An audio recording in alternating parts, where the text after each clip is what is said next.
وَلَقَدْ يَسَّرْنَا الْقُرْآنَ لِلذِّكْرِ فَهَلْ مِن مُّدَّكِرٍ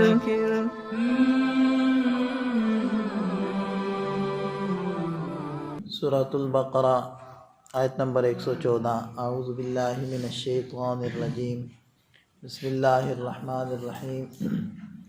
ومن اظلم ممن منع مساجد اللہ ان یذکر فیہا اسمہ وسعی فی خرابها اولئک ما کان لهم ان يدخلوها الا خائفین لهم فی الدنیا خزی ولهم فی الآخرۃ عذاب عظیم۔ یہ پہلی آیت جو تلاوت کی گئی ہے، اس کے اندر ایک خاص واقعے کی طرف اشارہ ہے، اور وہ واقعہ کیا تھا؟ وہ یہ کہ جب یہود نے حضرت یحییٰ علیہ السلام کو شہید کیا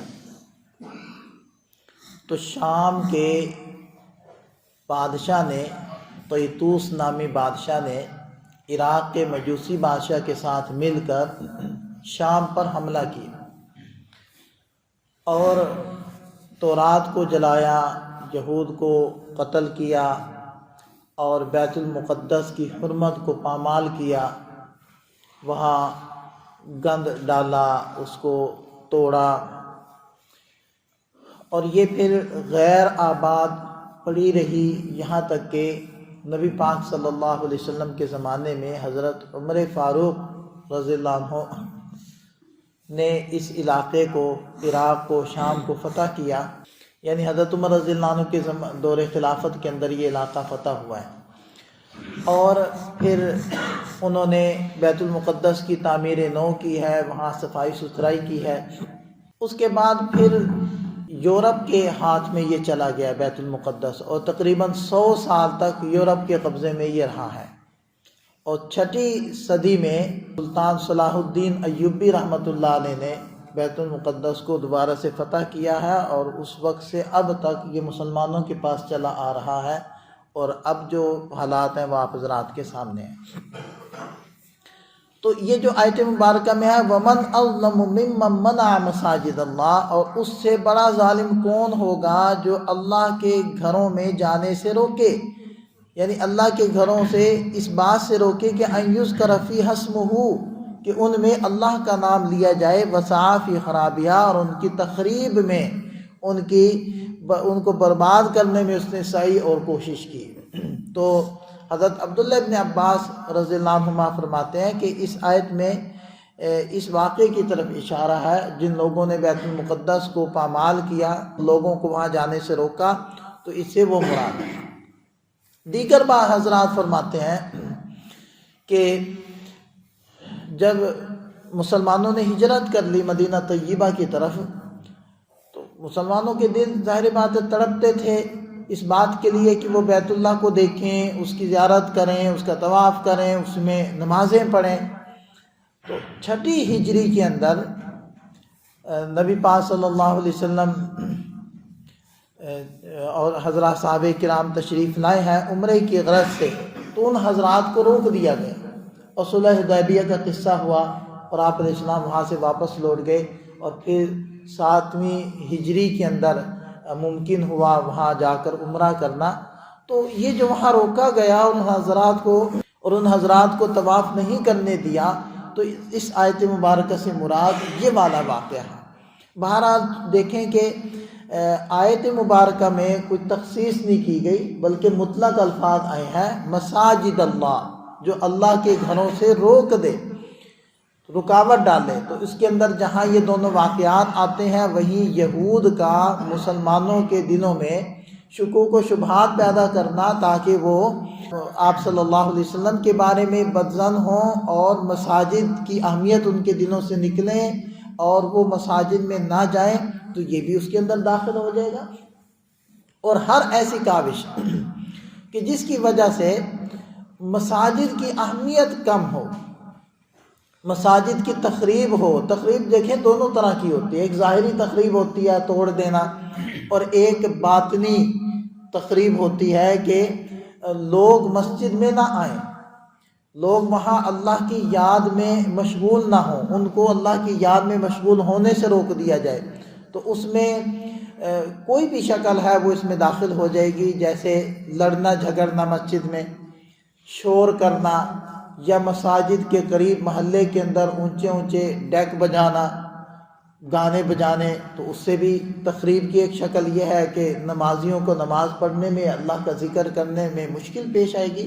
اسی طرح مفسرین نے یہاں تک فرمایا کہ مساجد میں اونچی آواز سے تلاوت کرنا، جبکہ مساجد میں دیگر نمازی موجود ہوں اور ان کی عبادت میں خلل واقع ہوتا ہو، یہ بھی اس میں داخل ہو جائے گی۔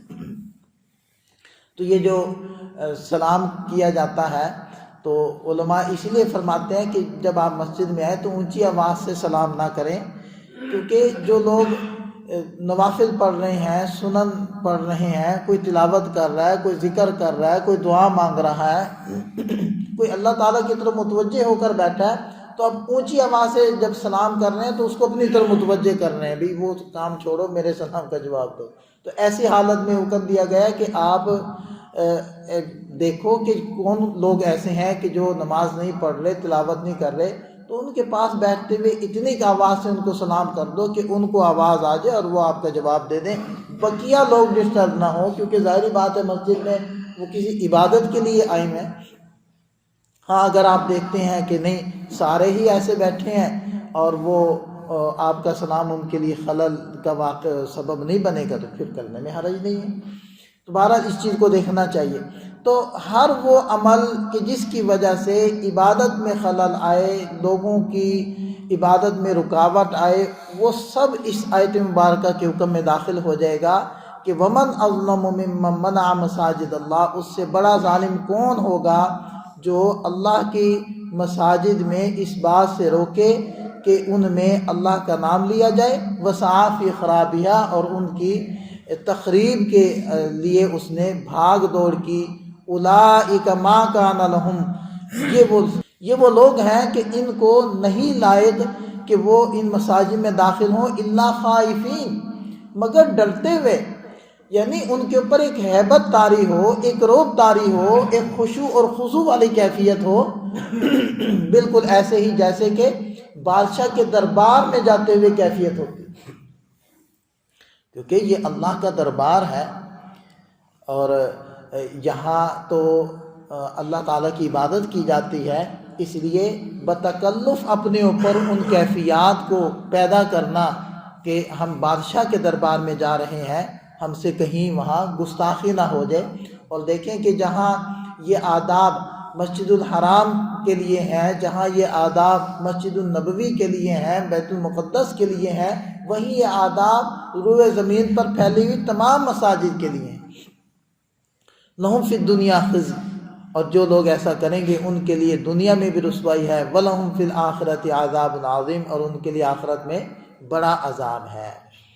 وَلِلَّهِ الْمَشْرِقُ وَالْمَغْرِبُ، اور مشرق اور مغرب اللہ کا ہے۔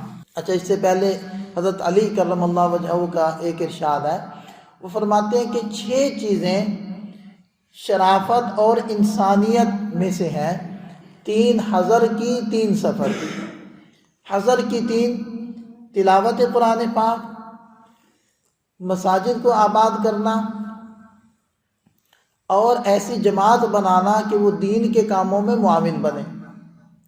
اور سفر کی 3 خوبیاں یہ ہیں کہ اپنے ساتھی کا توشے کا خیال رکھنا، اپنے مسافر ساتھی کے توشے کا خیال رکھنا، اور حسن اخلاق کے ساتھ پیش آنا، اور خوش طبعی کرنا اپنے ساتھیوں کے ساتھ سفر میں۔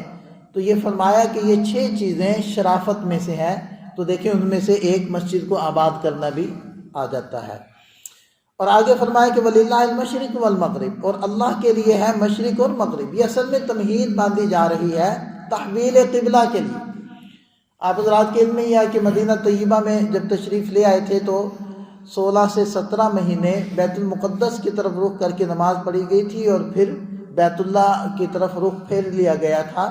باقاعدہ مسجد قبلتین بھی اسی نام سے موجود ہے کہ جس میں جب صحابی پہنچے اور انہوں نے وہاں نماز پڑھنے والوں کو کہا کہ قبلہ بدل دیا گیا، تو وہ نماز کی حالت میں ہی انہوں نے رخ پھیر لیا۔ تو ان کا حکم آگے آ رہا ہے، دوسرے پارے کے شروع کے اندر یہ حکم آئے گا۔ تو اس کی تمہید ہے کہ دیکھیں مشرق اور مغرب اللہ کا ہے۔ اصل میں یہود نے اعتراض کیا تھا کہ جی یہ کیا ہے کہ پہلے بیت المقدس کی طرف رخ تھا، اب بیت اللہ کی طرف کر لیا گیا ہے، یہ کیسا دین ہے جس کے اندر منسوخ چیزیں ہو رہی ہیں، یہ وہ انہوں نے بہت سارے اعتراضات کیے۔ تو اللہ تعالیٰ فرما رہے ہیں کہ مشرق بھی اللہ کا، مغرب بھی اللہ کا۔ فَأَيْنَمَا تُوَلُّوا فَثَمَّ وَجْهُ اللَّهِ، جہاں تم رخ کرو ادھر اللہ کی ذات موجود ہے۔ کسی ایک طرف رخ کرنے کا یہ مطلب نہیں ہے کہ اللہ تعالیٰ اس طرف ہے، نعوذ باللہ۔ اللہ تعالیٰ کا ایک رخ میں ہونا یہ جسمیت کے خواص میں سے ہے۔ جسم ہوتا ہے کسی ایک جہت میں، ایک جانب میں، اور اللہ تعالیٰ جسم ہونے سے پاک ہے۔ اللہ جسم نہیں ہے، وہ ورا ہے جسم ہونے اور جسم کی صفات سے، تو وہ تو ہر جگہ موجود ہے۔ تو بیت المقدس کی طرف رخ کر کے اس نے نماز پڑھنے کا حکم دیا تو وہ بھی اللہ کا حکم تھا۔ بیت اللہ کی طرف رخ کر کے نماز پڑھنے کو اس نے حکم دیا، وہ بھی اللہ کا ہے، حکم اللہ کا ہے۔ جس طرف بھی رخ کرو وہ اللہ کی طرف ہی رخ ہوگا۔ اصل میں ایک اجتماعی ہیئت پیدا کرنے کے لیے، مسلمانوں میں اجتماع اور اتفاق اور یکجہتی اور یگانگت پیدا کرنے کے لیے کسی ایک سمت کا انتخاب کر لیا گیا۔ اب دیکھیں کہ یہ مسجد ہے، یہاں کچھ لوگ ادھر منہ کر کے نماز پڑھ رہے ہوں، کچھ ادھر کو منہ کر کے کھڑے ہوں، کچھ وہاں والے ادھر منہ کر کے نماز پڑھ رہے ہوں، تو یہاں کیا نقشہ بنے گا؟ کوئی اتحاد، کوئی یکجہتی، کوئی یگانگت، کوئی اتفاق کی کوئی شکل ہوگی؟ تو یہ تو اصل میں یہ مقصد تھا، اور اس کے ضمن میں کچھ اغراض و مقاصد تھے۔ اور اس کا مطلب یہ نہیں ہے کہ ہم بیت اللہ کو پوجتے ہیں، ہم اس گھر کو نہیں پوجتے، ہم اس کی جانب رخ کر کے نماز پڑھتے ہیں، اور اس کی جانب رخ اس لیے کرتے ہیں کہ اس اللہ نے ہمیں حکم دیا۔ ہندوؤں کا اعتراض ہے یہ کہ جی ہم بتوں کو پوجتے ہیں، پتھر کے بت گھڑ لیتے ہیں، تم نے پتھر کا کوٹھا بنا لیا، نعوذ باللہ وہ اس طریقے سے الفاظ استعمال کرتے ہیں، تم نے کمرہ بنا لیا پتھروں کا، تم اس کو پوجتے ہو، اور ہم پتھر کے بت تراش کے پوجتے ہیں، تو ہم مشرک ہوئے تم واحد ہوئے، یہ کیا بات ہوئی؟ اللہ کو پوجتے ہیں، اس کی بیت اللہ کی طرف ہم رخ کرتے ہیں، اور بیت اللہ کو ہم نہیں پوجتے۔ اگر بیت اللہ کو پوجتے تو پھر بقیہ دور کے علاقے والوں کے لیے جہت قبلہ شرط نہیں ہوتی۔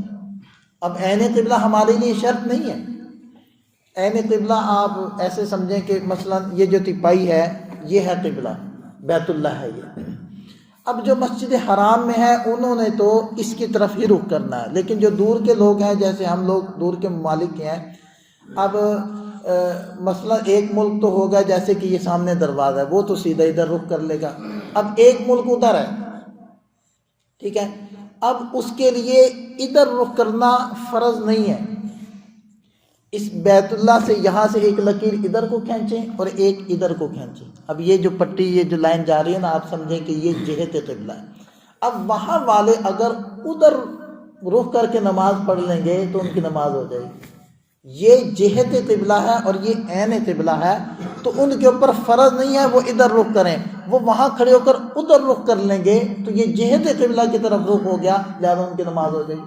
اسی وجہ سے آپ نے مسئلہ سنا ہوگا کہ 45 ڈگری تک اگر آدمی کا نمازی کا رخ تبدیل ہو جائے تو اس کی نماز ہو جائے گی۔ اس کی وجہ یہ ہوتی ہے کہ 45 ڈگری تک جہت تبدیل نہیں ہوتی، 45 تک آپ کی جہت وہی رہے گی، اور 45 کے بعد آپ کی جہت تبدیل ہو جائے گی۔ تو چونکہ اس طرف کے ممالک کے لیے، اس طرف کے ممالک کے لیے عین قبلہ شرط نہیں ہے، جہت قبلہ شرط ہے، لہذا وہ ادھر بھی رخ کر لیں گے تو ان کی نماز ہو جائے گی، اور 45 تک ان کو گنجائش ہوگی۔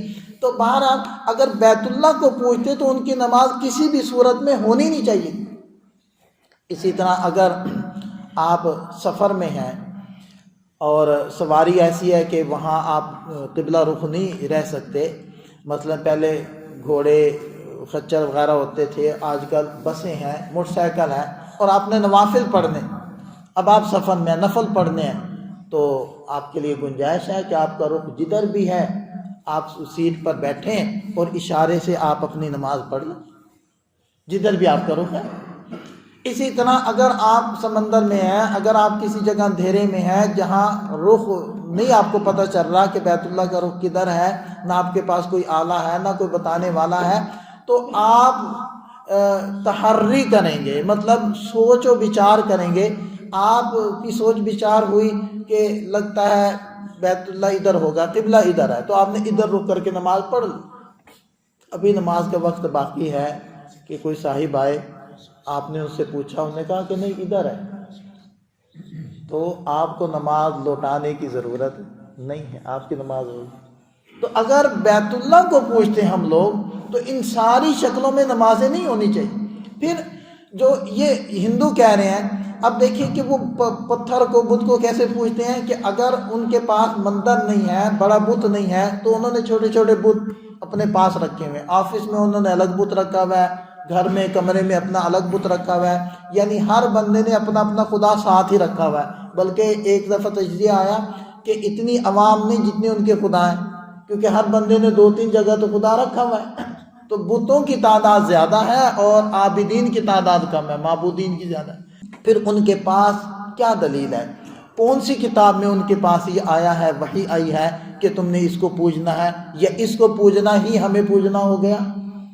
ہمیں تو وحی آئی ہے، ہمارے پاس تو کتاب موجود ہے، اور اس کتاب کے، اللہ کی کتاب ہونے کے کوئی ایک دلائل نہیں ہے، سینکڑوں دلائل موجود ہیں۔ تو یہ وحی الہی ہے، پوری دنیا اس بات پر متفق ہے، وہ مانتی ہے کہ ہاں یہ وحی الہی ہے، چاہے وہ ایمان لائے یا نہ لائے۔ تو وحی الہی میں لکھا ہوا ہے، اللہ نے حکم دیا ہے کہ اس طرف رخ کرو۔ تمہارے پاس کون سی وحی ہے جس کی دلیل، جس بنیاد پر تم لوگ یہ دعوے کر رہے ہو؟ تو بہرحال تو یہ چونکہ تمہید ہے، آگے تحویل قبلہ ہوگا۔ تو اللہ تعالیٰ فرمانے مشرق اور مغرب سب اللہ کا ہے، جدھر رخ کرو ادھر اللہ کی ذات موجود ہے۔ ان اللہ واسع علیم، اللہ تعالیٰ بہت زیادہ وسعت والے ہیں اور سب کچھ جاننے والے ہیں۔ اللہ تعالیٰ ہمیں سمجھ عطا فرمائے۔